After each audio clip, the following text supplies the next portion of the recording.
Welcome back to another video. Today we are ranking every single Green Day album in order and putting them on a tier list. Now, big disclaimer here everybody, I am a massive Green Day nerd, I'm a Green Day fan, I've even got a bloody Green Day tattoo, but I'm going to try and be quite unbiased and just give my honest opinion as a fan to what I think of every album. We're not including side albums, compilations, live albums, just main Green Day banger albums. Alright, one other thing. I know you're probably going to disagree with some of my opinions, so feel free to put them down in the comments. And while you're in that area, also make sure to sub for me. We're getting very close to 20,000 subscribers, and I'm going to be doing a big experiment. When we hit 20,000 subs, I'm going to do 20,000 seconds of drumming on Twitch for 20,000 subs. So thank you so much. Make sure to do all that stuff, and let's jump into the bloody video. So the first album we're going to be looking at is 39 Smooth, released back in 1990. Now, the version that most of us probably had growing up was actually 1039 Smoothed Out Slappy Hours. Now, just to explain what that is, 39 Smooth was the original full-length album that was put out by Lookout Records, but after the success of Kerplunk and Dookie, the next two albums, it was re-released with the different EPs they put out on Lookout Records as well, like mashed into one record. So you had like the 1000 Hours EP, the Slappy EP, and then obviously 39 Smooth and Hours, and they put it all together and made 1039 Smoothed Out Slappy Hours. That's really hard to say, but you know what I'm saying. Anyway, this album right here, ladies and gentlemen, this is our first Green Day album we're ranking. Now, honestly, straight off the bat, purely based on the fact that this album features the song Green Day, which is what Green Day named themselves after. Before that, they were called Sweet Children. To me, that means it should be like top tier. And we have got some flipping bangers on this album. So I'm going to bring up the track listing for this album because I'm sure we've got some songs on there that are going to make it so like we can't rank this low. For example, go into Passalacqua. If you don't know that song, can you call yourself a Green Day fan? That song, my friends, is still played to this day at Green Day concerts, and it still drives us wild. Going to Passalacqua is a flipping banger, and it's got the song Green Day they named themselves after. I want to say either A or S. This isn't straight off the bat A tier or S tier album. I tell you what, I'm going to go for A, and we might have a little jiggle around as we go. Now, the second album that we're going to be looking at is the one and the only Kerplunk. This is the album I have the tattoo of. It's the first album where they had Trey Cool on drums, and it was the final record they released with Lookout Records. Now, again, looking at track listings, okay, this album has Welcome to Paradise on it, which they re-recorded for Dookie, and it just absolutely is a slapper. Not a slapper. In the UK, that means someone who's a bit promiscuous. It's a banger. It slaps. I'm old. Sorry, forgive me. Kerplunk is such a good album. I would be tempted to put Kerplunk maybe as an S tier. I think it's an S tier. The reason why I think it's an S tier is because it's pivotal. First album of Trey Cool. This album like broke records for like indie sales of a punk album, and they couldn't keep up with demand. And it's because of this album that they even got all the hype around them to sign to a major label to release the next 12 records we're going to look at. So I think I'm going to put Kerplunk as an S tier, based on the fact that we've got banger songs on there and we've got Trey Cool for the first time, and I'm biased because I've got a tattoo. I know in the intro I said I wouldn't be biased, but I'm already going against that rule. So if we just take a quick look at Kerplunk's track listing, mate, this song is such a good album. 2000 Light Years Away, banger, still play it live. Welcome to Paradise, obviously got re-recorded for Dookie, banger. Christy Road is still played live. Dominated Love Slave, Trey Cool sometimes comes out to play that live before he plays, you know, All By Myself.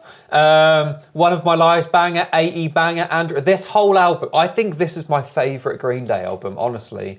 Yeah, I'm happy with Kerplunk being our S tier. Now let's go on to the next album, which is the album that probably exposed Green Day to the mainstream and made them a household name. Well, it did, and that album is Dookie. Dookie came out February 1st, 1994, and it exploded into the mainstream and brought punk to the masses in the 90s. It was like the re-revolution of punk. I don't know how to words. I'm not very good with words, but the 90s, 94 had a big resurgence of punk rock. Okay, there's so many great punk rock albums that came out in 1994. Check out the documentary 1994 bonus tip of the day. It's such a good documentary all about the punk scene in 94 in America. Now Dookie is top class, all right? Dookie is an album that I think it would be really hard for us to put it anywhere below S or A tier, but purely based on the phenomena around this album and just how impactful it was to a generation of kids. It made so many people want to start music. It got so many people into the genre. I'm scared I'm just going to put everything in S and A, but Dookie has to go into the S tier for now. Let's take a quick look at the track listing. So just looking at this track listing, man, it's mental how much of a banger. There's not a bad song on this record. And in fact, with the most recent tour where they were celebrating 30 years of Dookie and 20 years of American Idiot, playing this album start to finish live, I was unfortunate enough to not be able to go. However, I watched many YouTube videos of people filming it, and it still sounds so sick to this day. Obviously, Basket Case, massive hit. Long View, the first single from the album, was a smash hit. You've got songs like When I Come Around. Dude, this album, there's no way this isn't an S tier. So Dookie is firmly sitting there in the S tier. Let's go. So let's go on to our next album. And I've said this so many times already. We're only 3 albums in, but I honestly think that Insomniac, the second major label release from 1995, may be my favourite Green Day album. So I'm going to change the order here. Let's look at the track listing before we do anything. So Insomniac, you know, that's the difficult second album. Now, I know you could argue it's technically the 4th album, but in terms of the mind of the masses and, you know, the world, according to the most of the world in the early 90s, Dookie was the album and then Insomniac. That difficult second album following up from the extreme success of Dookie must have been so hard.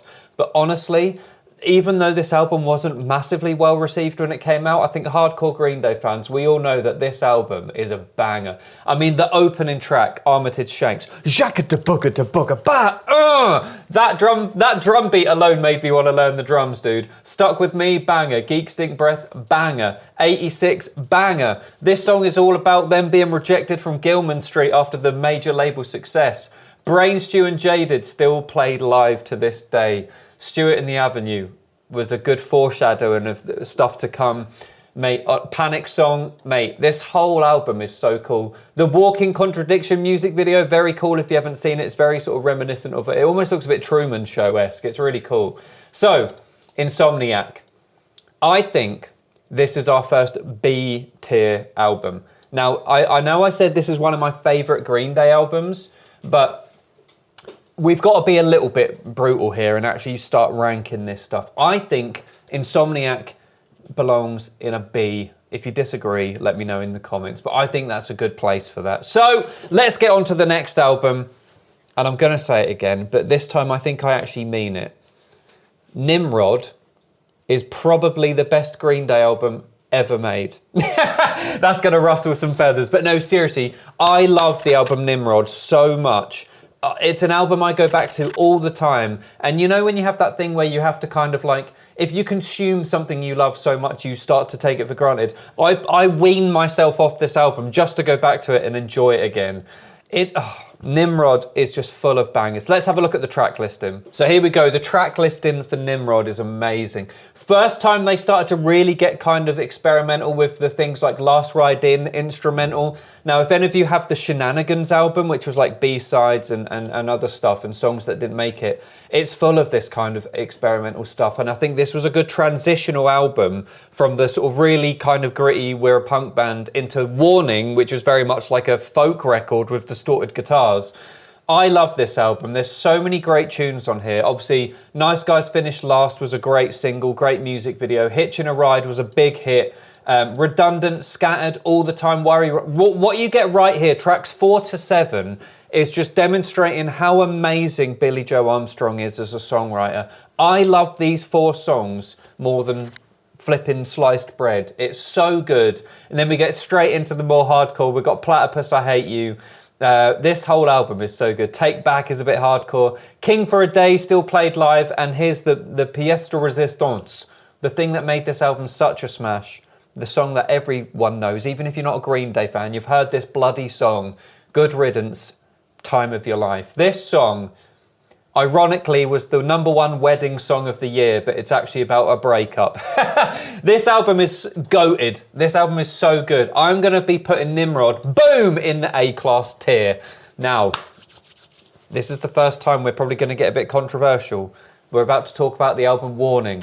At this point in Green Day's career, their steady climb of success had plateaued a little bit, and around this time they were starting to dip a little, and there was worries that maybe the band weren't going to be around much longer. And then they dropped the album Warning, which was very dangerous and very brave at the time, because it's such a departure from their usual sound.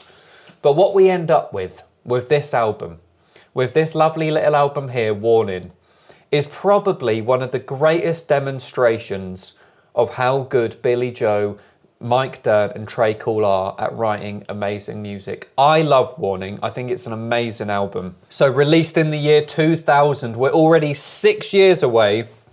6 years away from Dookie and a decade removed from the first album that we ranked. Let's have a look at this. Let's have a look at this track listing, shall we? I mean, the title track, Warning, I'll be honest with you, I'm the biggest Green Day fan you'll ever meet. I've never been a big fan of this song. It's always just felt a bit flat to me, but you know, it's all right because we immediately follow it up with Blood, Sex and Booze, Church on Sunday, Fashion Victim, Castaway and Misery and Deadbeat Holiday. These songs right here, those 6 songs, chef's kiss, my friends.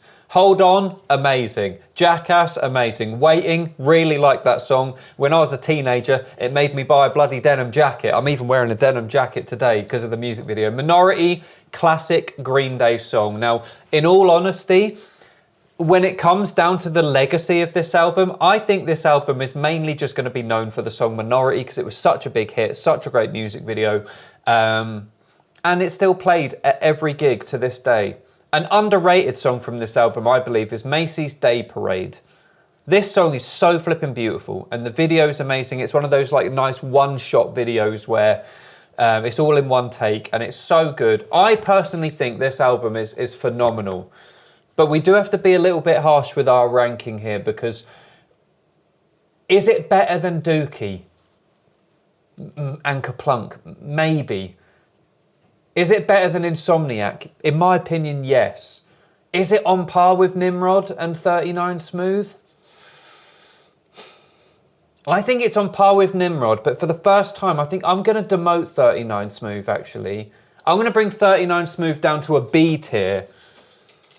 And yeah, I'm going to order these. From left to right, they're going to be like... So this is S, but then from left to right is the most S, if you know what I mean. I'm happy with that order currently. And that does bring us on to the Green Day album. Hold on one second. Someone recently gifted me this on Twitch. It brings us on to the Green Day album that most of us probably discovered this band from, which is American Idiot. It's hard to put in words to people today who weren't around when this album came out, just how much of a cultural explosion this album had, man.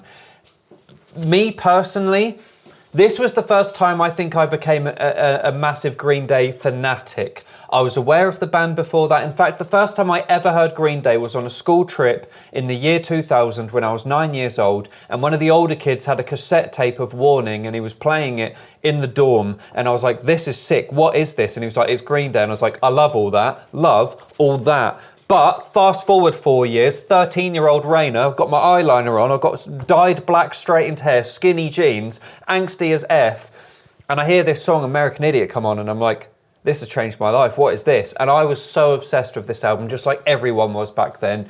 And based on the success of it being the biggest thing since Dookie, and even exceeding that, it would be impossible to not put this album maybe as an S-class. But before we do, let's have a quick look at that amazing track listing. I mean, how many bands can go on to say that their album was so successful, it got turned into a very successful musical as well, which I've been to see. It's so good. Go watch the American Idiot musical if you get a chance. Look at all these accolades and awards, and it's It's mental how successful this album was. And what tops it is it's actually fucking amazing as well. If you haven't before, make sure to dig out on YouTube and watch some of the documentaries of the making of. But this track listing, Jesus Christ, Jesus of Suburbia H. Christ, this is good.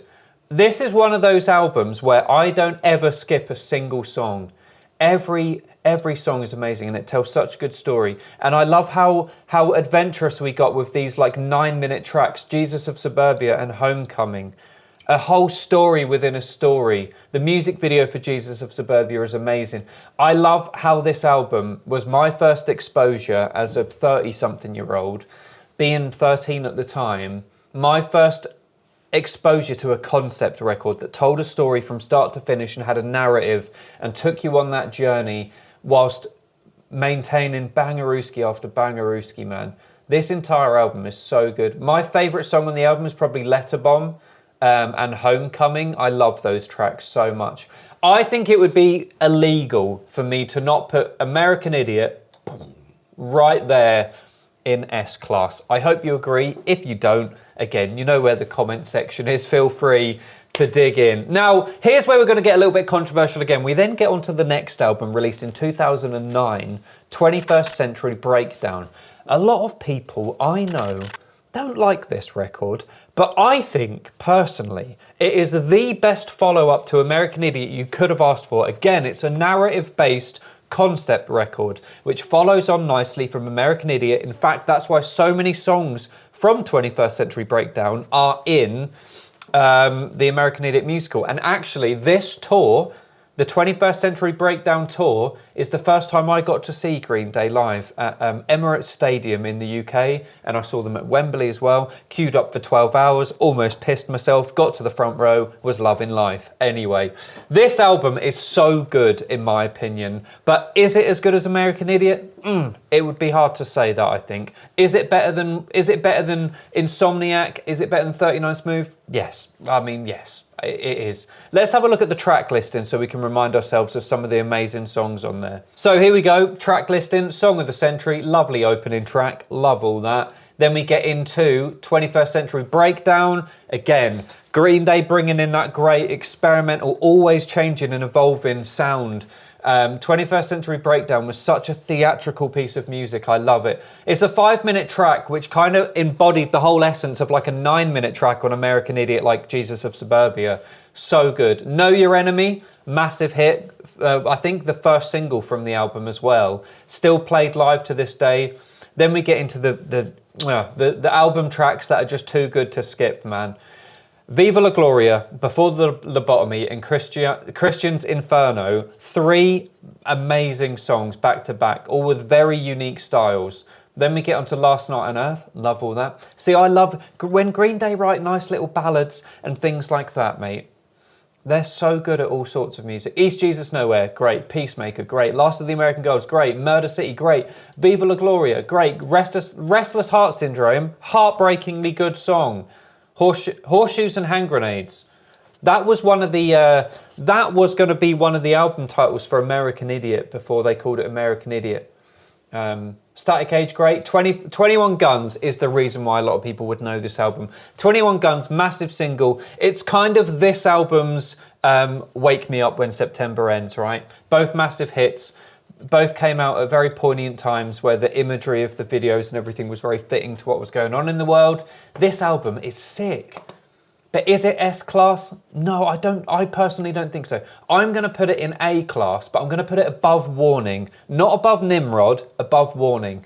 That being said, I am going to shuffle around. I don't know which way around to do Dookie and American Idiot. I'm going to leave it like that for now. But yes, 21st Century Breakdown, amazing. I feel like, okay, coming close here, because I feel like this might be the part of the video where no matter whether you've agreed with me or disagreed with me for the last 10 minutes, this is where we're all going to get along here. Now, I'm going to do the next 3 albums as one. We've got Uno, Dos, and Tre. The trilogy albums that came out in 2012, 2013, see, I don't even know. 2012. I remember being really hyped for this. It had been 3 years since 21st Century Breakdown. My favourite band. I'm waiting for them to release a record. And what they give us was 3 albums with about 1 album's worth of good songs on. Now, everyone says this. I think, I get why they did it. It's a cool move and they're part of their ever-changing, you know, they're always evolving. But, yeah, I like the idea, but I'm no expert. I'm just some random dickhead on the internet reviewing my favourite band's albums. I personally like Uno, kind of like DOS, and I loved Trey. But I'm going to be respectful here. And I'm going to group them together and take the overall kind of average of what I think of these 3 records. Because I like to think of these 3 records as actually one record with a load of filler tracks. But before we do that, let's have a real quick look at the track listings. So Uno, we've got Nuclear Family, Stay the Night, Carpe Diem, Let Yourself Go, Kill the DJ, Fell For You, Loss of Control, Troublemaker, Angel Blue, Sweet 16, Rusty James, and Oh Love. I mean, Oh Love, Kill the DJ, and Let Yourself Go all being singles.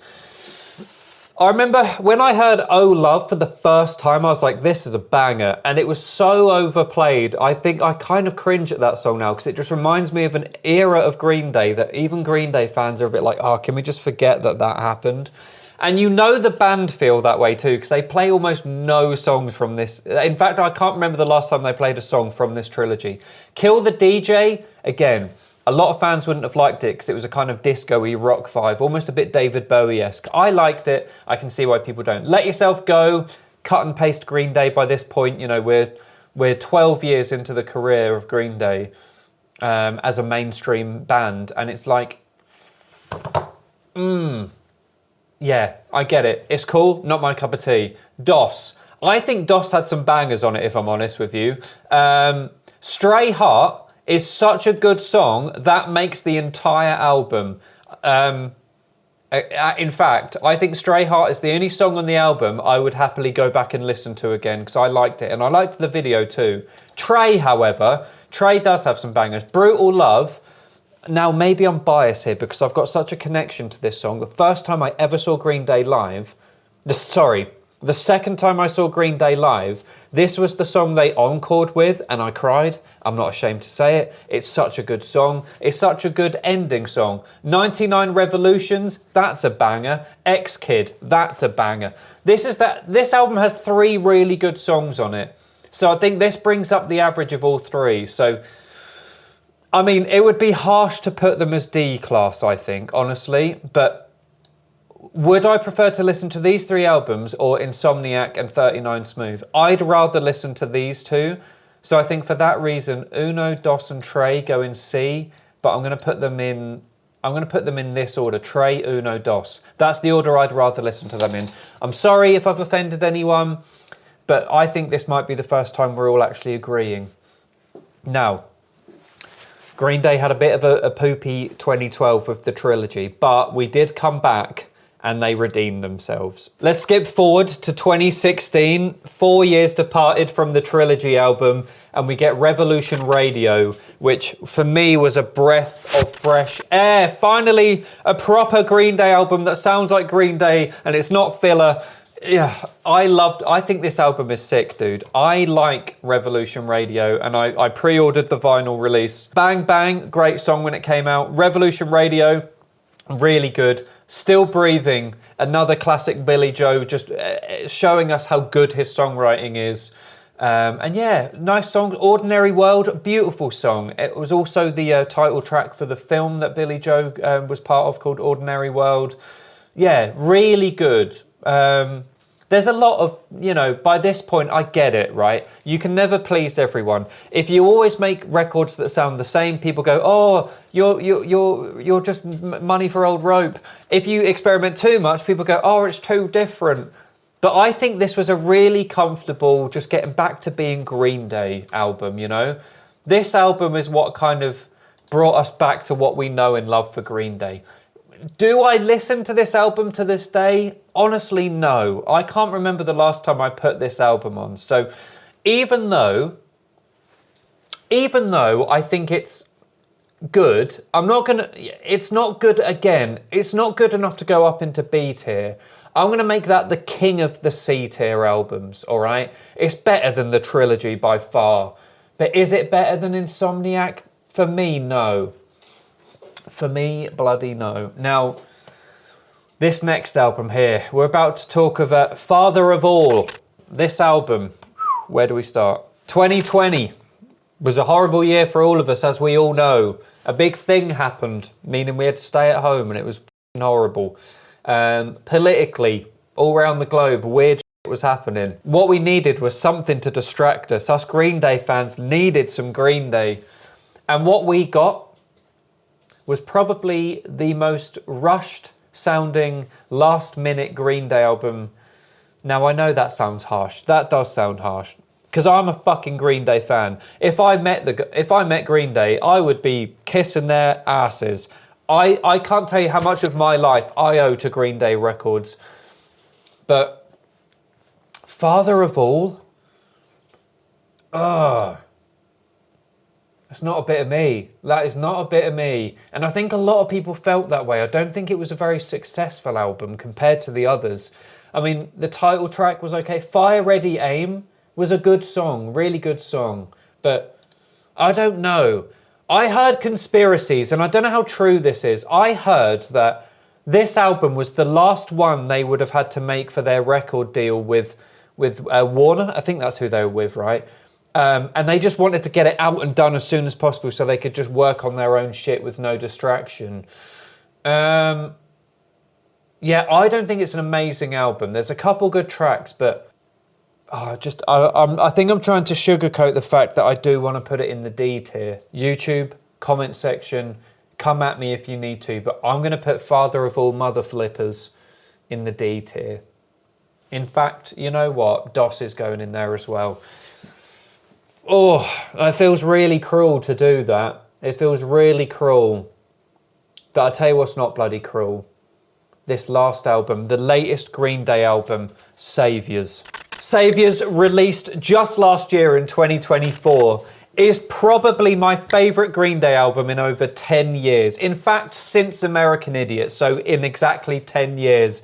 I can't believe how good Saviours is. Now, I don't really know how well received this is. I haven't really kept up with looking at things like reviews and stats, but I have not met a single Green Day fan who doesn't love this album, and I personally love this album. Let's have a look at the old track listing for Saviours. Even the cover is sick. So, The American Dream is Killing Me, great. They've been opening up their sets lately with that. Look Mano Brains, probably my favourite song on the album. Just classic punk rock, very Ramones, love it. Bobby Socks, great, good single, catchy. One-Eyed Bastard, cool. Dilemma, banger song. 1981, again, very kind of just straight Ramonesy, four to the floor, fun.